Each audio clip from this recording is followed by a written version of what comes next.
En élaborant le guide pour la consultation des peuples autochtones en vue du consentement libre, informé, préalable et la participation, l'Observatoire congolais des droits de l'homme entend corriger les discriminations dont souffrent les peuples autochtones. Si ce guide est mis en pratique par les différents acteurs, une réponse concrète va être donnée à une des préoccupations majeures, la problématique de l'exclusion et de la discrimination. Vous savez très bien qu'il est difficile que les autochtones s'expriment eux-mêmes. Le plus souvent, ce sont les Bantous qui parlent à leur place.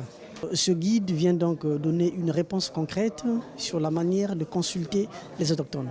L'initiative de l'OCDH est soutenue par l'Union européenne qui y voit un moyen de contribuer à l'application de la loi sur la protection des peuples autochtones. Ceci pour nous est très important parce que ça concerne, disons, les volets de la protection et de la promotion des droits des groupes vulnérables et des minorités. Les populations autochtones voient dans ce guide le début de la résolution de quelques-unes de leurs préoccupations. Ça va résoudre quelques problèmes parce que tu ne peux pas venir t'installer sans que ces autochtones soient pris en compte ou sans que ces autochtones aussi ne soient au courant de ce que tu veux faire.